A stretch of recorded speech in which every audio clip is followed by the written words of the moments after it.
That's why there's this thing called emotional vampires.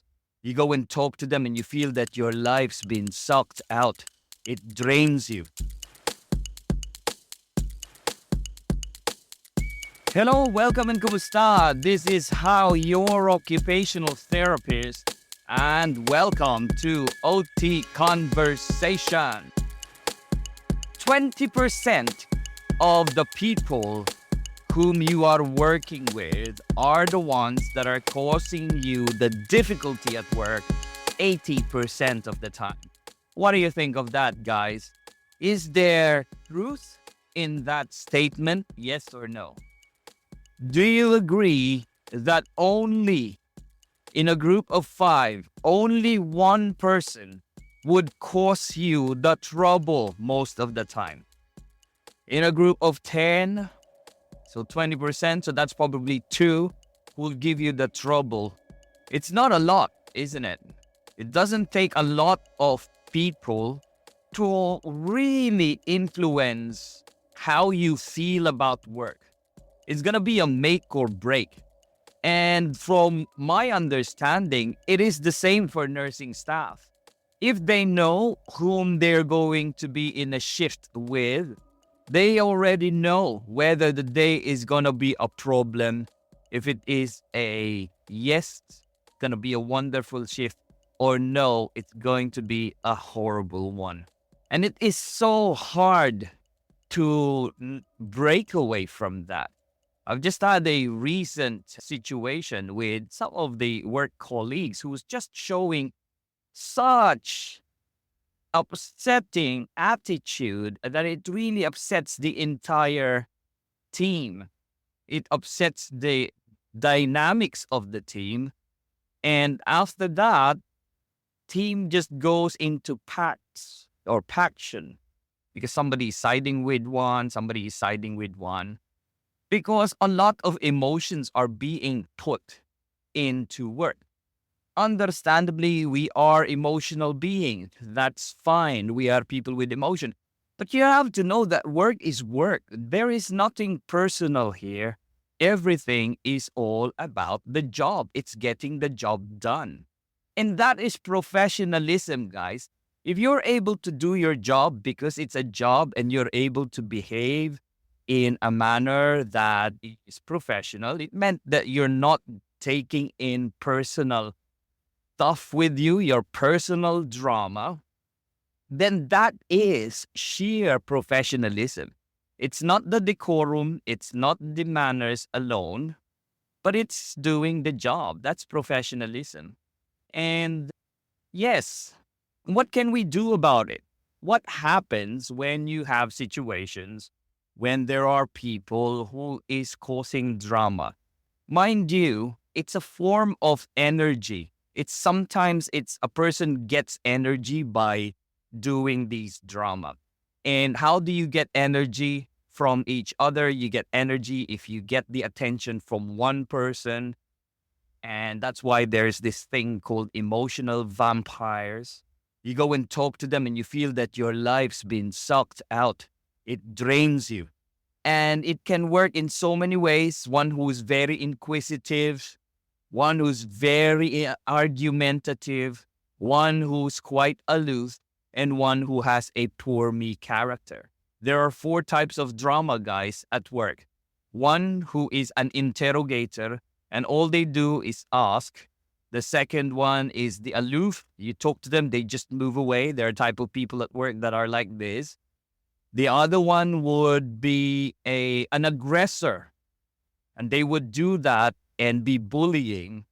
And the other one would be a poor me character. And you can see this at work. And this is an interplay about getting the drama. And mind you, the reference for that is from the book called Celestine Prophecy. And I'm just applying that at work. Again, like what I said, I have had a recent situation where we were talking, having a discussion about the scenario in the ward or where one needs to go. And then somebody's just being bossy or wants to take charge of everything. They wanted to show that they're the authority. and it's a team decision. And so I had two choices at the time when this person had drama. She was quite dramatic, raising her voice, doing some light of drama. I didn't even pay attention to that. And that was my coping mechanism for scenarios like that. I did not need to pay attention to behaviors like that, because the more you pay attention to it, you are fanning out that behavior. You are reinforcing that behavior. Although now, in retrospect, I was thinking, I wish I could have counter dramaed that scenario. I was able to get my message across. I was able to do what I needed to do. But in the end, the drama still persisted. And I'm sure that a lot of the multidisciplinary team members still has that in their system a day after. So it's been carried on. And so there was no closure. So this needed to be closed, and this needed to be addressed in the platform where it happened. Because until there is a closure, it's just left a gap. So this agreement in the team, for example, when there is a heated debate and a heated conversation, and it didn't get closed in that team, it remained open in that platform remains wounded. And even if you talk to the person quietly and privately, there's no closure for everybody in that team. And I think that is where I have been short of. I didn't pay attention to it. I did not pay attention to it. And I managed it to the best that I can. I did not reinforce that unprofessional behavior. But in the end, I know that the team was wounded by this, and it needed to be addressed, and it needed to close in the platform where it started. Am I right? Am I wrong? I don't know. There's a lot of dynamics at play. And then I'm in the position to understand, and I can understand this, but I'm also in the position to call it out. That behavior, I persisted on doing what needed to be done. So that was the task. But the behavior was not called out. And that is one regret. Sometimes when people are doing their drama to get the attention, somebody needs to call this out for how it is and for what it is. Another scenario, for example, is in the past, I have been working with a patient, and I'm an occupational therapist, cross-covering, looking after a patient. And this patient was very obnoxious. He was very rude. And you're there as a clinician who wanted to help, and he's there as if he was the king. And he's not even a private patient. So he's there belittling you, almost shouting at you, and doing what he does because he was perhaps a person of authority when he was younger. But there's no excuse for being rude. When you are in a hospital, sometimes you are guided by the things that you needed to do. And if you have some therapists and your therapists are intending to help, and then the patient just starts being defensive and showing that they're still in command and they're in control at the behest of their safety, at the behest of manners, that is not acceptable. So in a scenario like this, I have blatantly just pointed out to the gentleman himself, and I said, excuse me, I don't think this relationship or this session is going to fruit or bear any favorable outcome for the time being, because I find you rude and very disrespectful and very dismissive. And that's what I said blatantly to the person. So when that was said bang on to the person, all of a sudden, he wasn't expecting that he would get his way. All of a sudden, he's made a defense saying that I have taken offense to what he was doing, and he was just naturally a difficult person. I am naturally an unforgiving person too on bad manners, because nobody is ever above anybody. That's what I believe in. And that's the same for our job. Nobody is ever above everybody else. We're all the same. We're all human beings, regardless of the title, regardless of what you do. At the end of the day, we eat the same food. It'll all be digested in the same way. It'll come out in the same way. We all breathe the same air. So nobody is ever special.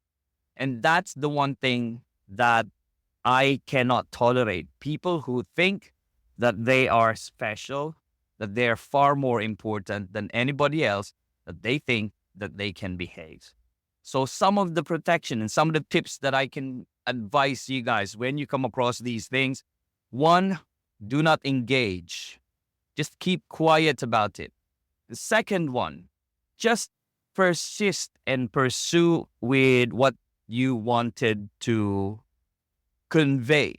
There are some things that you needed to do, then do it, and do it in a manner that is respectful, and you do it in a manner that is firm. You need to do it, you need to do it. Third one, if you cannot get away from doing that, you can walk away. You have a choice of walking away. The other thing is you have a choice of calling it out. But when you do, you call out the behavior and you have to raise it, saying, I do not find this very helpful. I do not like your behavior. Just bang on, straight on.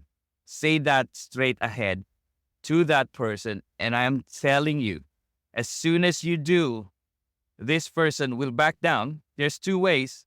They will either back down or they will counter argue again. And then you counter argue again. Then there is a period where this thing can escalate and it can go into a big and all out aggression, which is not good. Yeah. So somebody has to take that high road, but don't be played by people at work who has this, because it is true. You can just do whatever you want. And chances are you're going to get what you want. And there are people that does this. They can do whatever they want. They can say whatever they say. And there's not a lot of people that are calling these out. People that cuts the line, they get away if that wasn't called out. It's things like that. You have to call these things out. You have to be assertive. And it takes practice. How are you going to be assertive? Just say it. Don't give an F. Just say it. Say you have a child. You won't let anybody speak to your child in that way. You are special, guys. Just to let you know, you're important, you are special, and you deserve the respect. And there's nobody out there that can take that away from you. That self-respect, that dignity, you're not going to let things pass. Okay? So when you come across these type of peoples, be mindful, be aware. Okay? Just look, don't feel. Sometimes it sucks the life out of you that you cannot talk, you get sweaty, all the fight or flight responses comes in. Just be an observant of the situation all the time. Be mindful and know the situation as it is. Okay? There you go, guys. I hope you learned a little something today. I hope you take some pointers.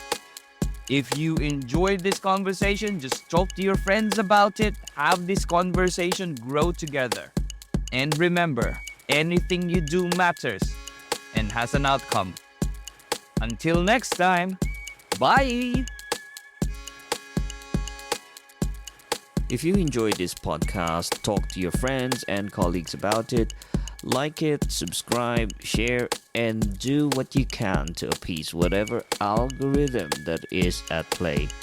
Just remember, guys, anything you do matters and has an outcome. Until next time, bye!